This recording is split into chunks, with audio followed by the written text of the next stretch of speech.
저희가 이제 드라마 얘기를 또 안 할 수가 없는데, 드라마에서 보면 2년 안에 신장 이식을 못 받으면 자기가 죽는다라는 얘기가 나오잖아요. 근데 이렇게 빨리 치료를 못 받으면 이렇게 빨리 진행해서 죽는 병인가요?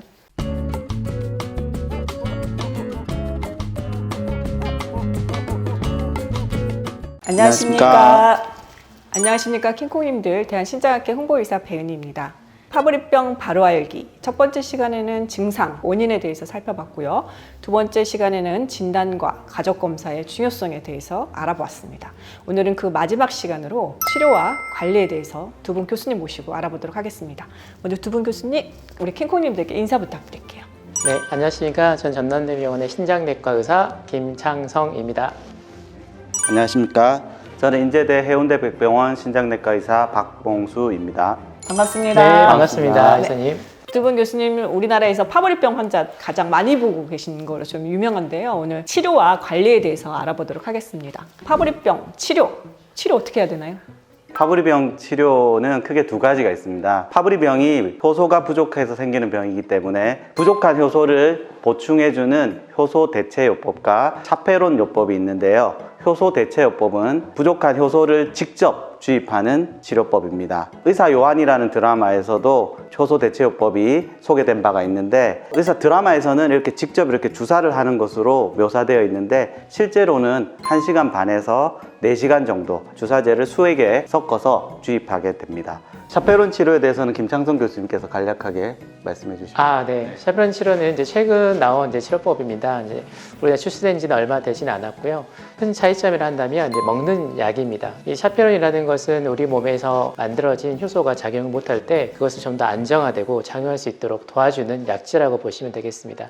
하지만 이 차페론 요법은 모든 파브리 환자에서 다 사용될 수는 없고요. 특정 유전적 변이 그리고 콩팥균이 어느 정도 유지가 되는 환자분한테 사용되는 방법입니다. 치료에 대해서 지금 두 가지 방법에 대해서 자세히 설명을 해주셨고, 효소 치료는 주사를 맞아야 돼서 좀 어려울 수 있는데, 그에 반해서 이제 차페론 치료는 편할 것 같긴 해요. 편할 것 같긴 한데, 방금 말씀하셨듯이 이게 모든 환자에는 또 대상이 안 된다고요? 맞습니다. 네. 그럼 이 효소를 맞으려면 병원에 와야 되는가요? 주사제로 해야 되는 거라서? 네, 효소 치료법을, 대체요법을 하려면은 2주일에 한 번 정도 이렇게 병원을 방문하셔가지고 익숙해지면 짧게 시간을 줄일 수가 있습니다. 1시간 반 정도까지도 줄일 수가 있고, 처음 시작할 때는 4시간 정도. 비용도 좀 궁금하거든요. 2주에 한 번씩 이렇게 평생 치료를 받아야 된다면 그 비용은 또 얼마나 드나요? 네, 그 비용 측면에서도 상당히 2억 원 정도 상당한 금액의 치료비가 듭니다. 어떤 치료를 받느냐, 몸무게가 얼마나 나가느냐에 따라서 조금 달라질 수는 있겠지만 적지 않은 돈이 들게 되는데, 파브리병은 우리나라에서 희귀병이고 특히나 산정특례로 묶여져 있기 때문에 치료비의 10% 정도만 지불하면 됩니다. 소득 기준이나 이런 재산 기준에 합당한 환자들은 대부분 무료로 이렇게 치료를 받을 수 있는 기회가 열려 있습니다. 제가 치료하고 있는 환자분들 한 5분 정도 계시는데 다 무료로 이렇게 치료를 하고 계십니다. 2억이 되는 큰 돈이지만 이렇게 나라에서 산정특례로 지원을 해주셔서 소득 기준에 따라 좀 차이는 있겠지만 무료로도 받을 수 있다고 얘기를 해주셔서 빨리 진단을 하고 치료받는 게 중요할 것 같습니다. 그럼 이게 약제는 또 모든 부작용이 좀 있잖아요. 네, 맞습니다. 부작용이 있나요? 효소 대체요법도 부작용이 있습니다. 제일 처음에 맞으시는 분들은 이런 지육과 관련된 이상 반응이 나타날 수가 있습니다. 그래서 제일 처음에는 시간을 좀 더 길게 둬서 천천히 맞게끔 하고 있고요. 또 맞다 보면 어떤 환자분들은 심장이 두근거린다, 몸이 가렵다, 또는 어지럽다, 혈압이 떨어지는 증상들이 있을 수 있는데, 그런 증상이 발생하지 않도록 저희가 전처치를 주사를 하고 있고요. 이제 그런 부작용이 생긴다 하더라도 저희가 충분히 해결할 수 있는 방법들이 있기 때문에 크게 걱정은 안 하셔도 됩니다.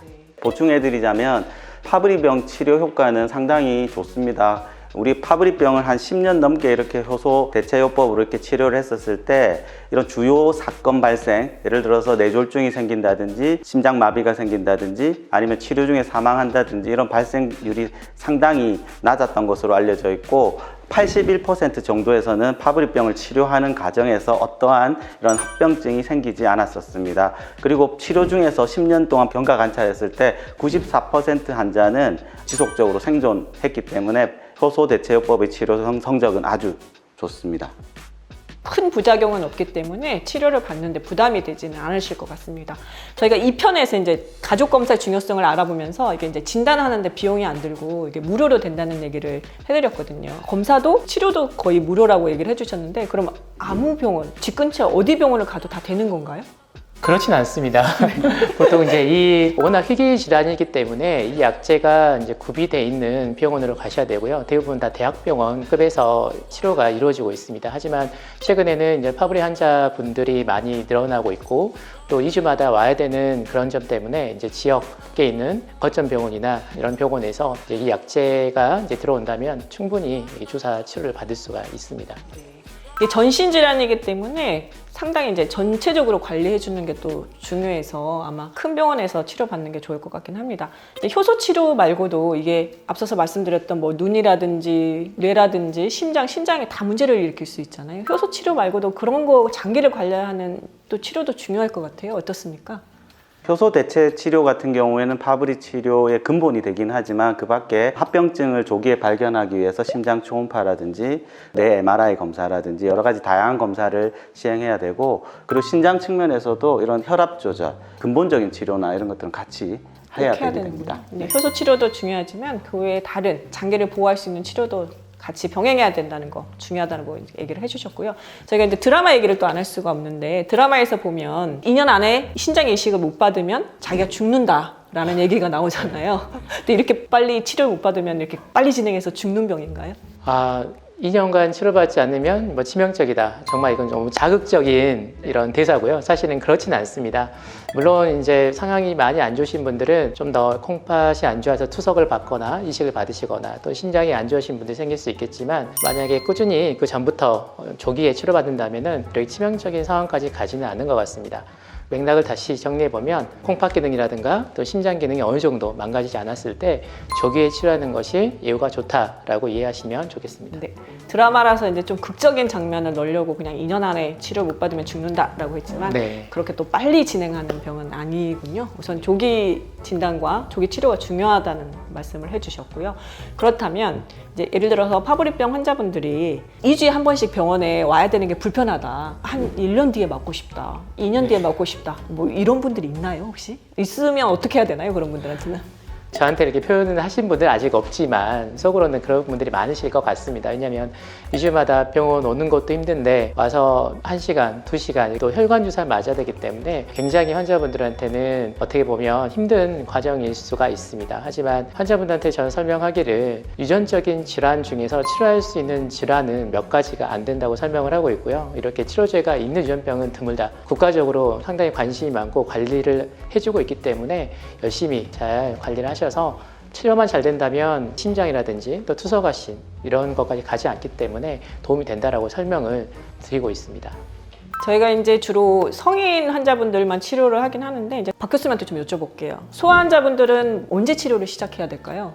일단 가장 중요한 거는 증상 여부라고 생각합니다. 소아 때 나타나는 주된 증상은 뭐 손발의 통증이라든지 이런 설사나 복통과 같은 소화기 증상이 주로 있는데 그런 증상이 있는 경우에는 즉시 치료할 것을 권고드리고 있고 그리고 증상이 만약에 없더라도 이런 전형적인 파브리병의 유전자 이상이 있거나 남자의 경우에는 증상이 없더라도 꼭 치료하는 것을 권고하고 있습니다. 8세에서 10세 정도에는 증상이 없어도 치료하는 게 필요합니다. 네, 조기 치료가 좋다고 말씀해 주셨고 또 이렇게 궁금하신 내용이 이런 것도 있을 것 같아요. 식단 관리 있나요? 식단 관리는 파브리병 중에서 이제 소화 기능이 좀 떨어지시는 환자분들이 계십니다. 이제 그런 분들에서는 소식으로 자주 드시는 것을 추천을 좀 드리고 있고요. 그리고 저염식 그리고 저지방 음식 또는 콩팥이 많이 안 좋으신 분들은 저칼륨식이라든가 저인산식이를 이제 권유해드리고 있습니다. 이에 대한 내용은 전에 내 신장이 콩팥에서 나온 다른 내용이기 때문에 여기를 참고해 주세요. 어찌 보면 제일 고통스러운 부분이 이런 손발이 타들어가는 이런 신경 증상이라고 생각하는데 이런 신경 증상들은 여러 가지 상황에 따라서 악화될 수가 있습니다. 격렬하게 운동을 한다든지 혹은 손발이 너무 건조하다든지 갑자기 차운 곳에서 따뜻한 곳으로 간다든지 온도 변화가 있는 곳에서는 이렇게 악화될 수 있습니다. 특히나 이렇게 술, 담배 하시는 경우에는 이런 신경 증상이 악화될 수 있기 때문에 금주나 금연은 필수가 되겠습니다. 네. 식단 관리는 특별하게 없지만 그 장기에 따라서 좀 식단 관리를 해줄 필요가 있군요. 파브리병 환자분들한테서 뭐 효소 치료나 이런 치료제도 중요하지만 일상생활의 관리라든지 이런 부분도 좀 중요할 것 같다는 생각이 듭니다. 또 이렇게 궁금하신 내용이 이런 것도 있을 것 같아요. 효소가 없기 때문에 효소를 대체해서 효소 치료를 해주면 다 좋아지냐? 막 이런 질문 하실 것 같아요. 병 없이 그냥 쭉 사는 거냐? 막 이런 궁금해 하실 것 같거든요. 어떻습니까? 사실 이전 질환은 완치라는 개념이라는 쓰지는 않고요. 이제 관리라고 보시면 될 것 같습니다. 그래서 어떤 우리 몸에 필요한 특정 유전자가 이상이 생겨서 대사가 안 돼 생긴 병이 파브리병인데 그러한 것은 우리가 효소 대체요법으로서 어느 정도 치료가 가능하고 병의 진행을 억제한다라고 보시면 되기 때문에요. 꾸준한 치료제를 맞고 관리하시는 것이 무엇보다 중요하고 완치라는 개념보다 관리한다라고 생각하시면 편하실 것 같습니다. 네, 오늘 두 분 교수님 너무 말씀 감사하고요. 혹시 킹코님들께 못다한 얘기 있으시면 한마디씩 부탁드릴게요. 이런 희귀 질환을 진단받은 환자분들 그런 부모로서의 죄책감이나 여러 가지 우울한 감정들이 많을 거라고 생각합니다. 그렇지만 한 가지 희망적인 점은 파브리병 같은 경우에는 치료제가 있다는 점. 저희 환자분 중에서도 치료제가 있음에도 불구하고 아직까지 치료를 안 받으시는 분, 저는 치료를 권유하지만 안 받으시는 분이 있는데 그분들이 꼭 이 방송을 보고 치료를 받았으면 하는 생각이 있습니다. 제가 작가님들께 꼭 부탁드리고 싶은 말이 하나 있습니다. 한마디 해도 될까요? 네, 좋습니다. 우리 음악 깔아주실래요? 네. 네, 지금 여러 드라마에서 이렇게 파브리 환자분들이 너무 무섭게 나오신 것 같습니다. 하지만 저희가 실제로 뵙는 파브리 환자분들은 좋으시고 또 사회에서 열심히 일하시는 이제 분들입니다. 그래서 다음에 파브리 병을 환자를 이렇게 출원시키실 때는 좀 더 멋진 캐릭터로 이렇게 해주시면 정말 감사드리겠습니다. 네, 아주 오늘 좋으신 말씀 해주신 것 같아요. 저도 드라마 보면서 많이 느꼈는데요. 파브리병 환자분들 그렇지 않아도 이렇게 치료받고 또 이렇게 힘드신데 나쁜 역할만 이렇게 해서 좀 안타깝더라고요. 작가님들 오늘 꼭 들어주시기 바랍니다. 네, 그럼 저희가 준비한 영상은 여기까지고요. 저희 파브리병 바로 알기 빠르게 달려왔는데 파브리병 환자분들과 가족분들께 도움이 됐으면 좋겠습니다. 오늘 영상이 도움이 되셨다면 구독, 좋아요, 알림 설정 부탁드립니다. 감사합니다.